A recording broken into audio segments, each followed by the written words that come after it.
Hello mga ka-open! Ito na naman si Inday Bagat, ang iyong open-minded vlog. And for today's video, pag-usapan po natin ang kainang bibingka.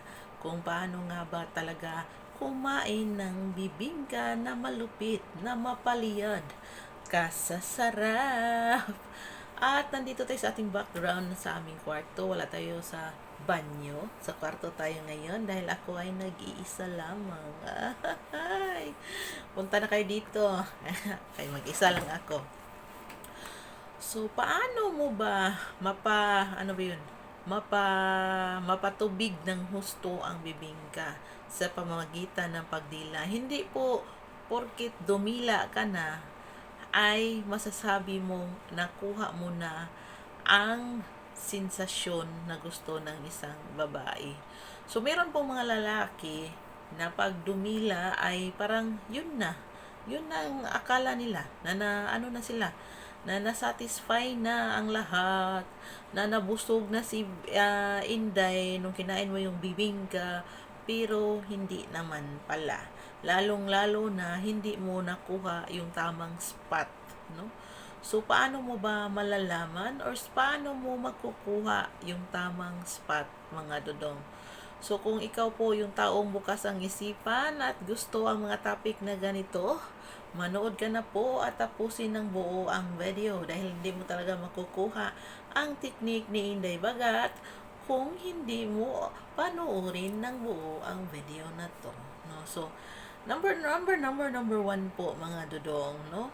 So, bago ka po gumawa sa mga bagay na ito, kailangan po nakapag-hygiene ka na po. Yung nakapag-toothbrush ka na dyan, nakapagligo ka na dyan, ano pa ba, yung sobrang bango mo na at ready ka na para umpisahan ang mga hakbang na to, no?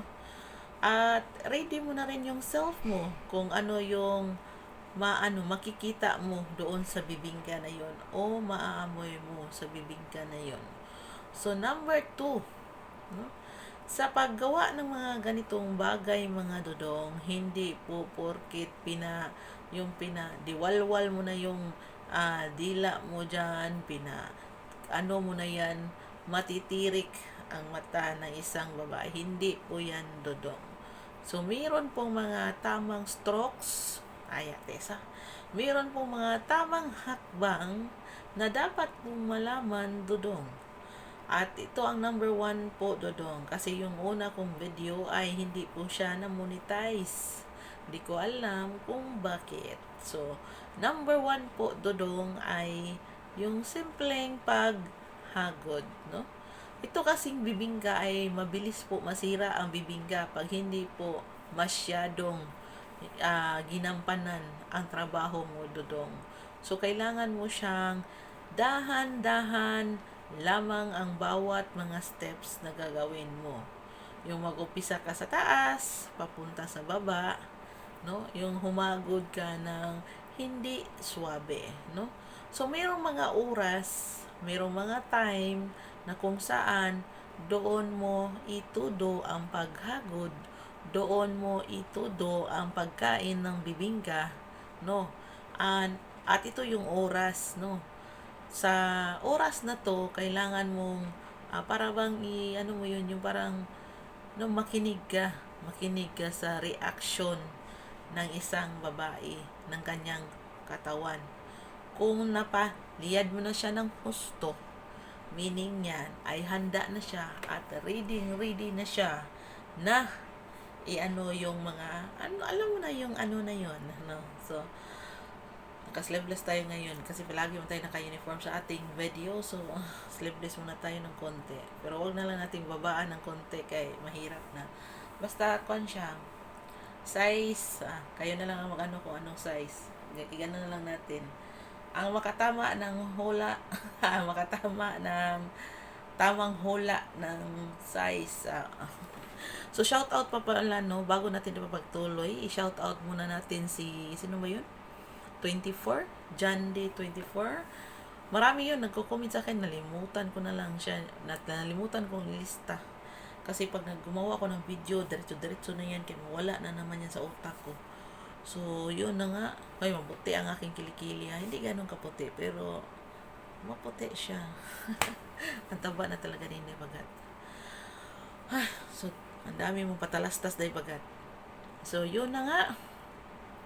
Tamang paghagod. So, tamang pag ano doon, hindi lang po doon sa triangulo kayo mag-focus. I-explore mo po lahat ng kuweba. I-explore mo lahat ng bibingka. Hindi lang po sa top, no? Kailangan po from the bottom to top. Kailangan mo siyang bigyan ng sensasyon. Hindi po porket nakabukas na yan, nakabukangkang yan, doon ka na lang mag-focus sa isang spot. Hindi po. The more na marami kang ini-explore from the outer to inside, na explore mo yan dodong, the more mo na explore yung mga kuweba na yan, na explore mo yung bulaklak na yan, nalalaman mo kung saan yung ganito, ganyan, lalo na marunong kang makinig sa reaction, no? Body reaction ng isang malalaman mo na ito pala, dito pala siya na so kung feel mo na dito pala siya na dito pala siya na so doon mo bigyan ng force, doon ka at lalong-lalo na ano ba yun, yung parang iniikot-ikot mo lahat ng doon, yung parang in-explore mo talaga, yung parang feeling mo bago ka pa lang doon sa kuweba na yun, no? Kasi the more na mag-explore ka, the more malalaman mo na tumaas ang ihang robot. Ganon ka magic, ganon ka, yun? Ganon ka, ano ba yung DILA na yan? Na kaya niyang, buhatin ang buong katawan ng isang babae, no? So, kung hindi ka marunong kumain doon, kailangan mag-practice ka. So, ang pag-practice mo niyan, easy lang po. Kailangan mo lang makinig, makiramdam sa iyong ginagawa, no? Sa babaeng mo.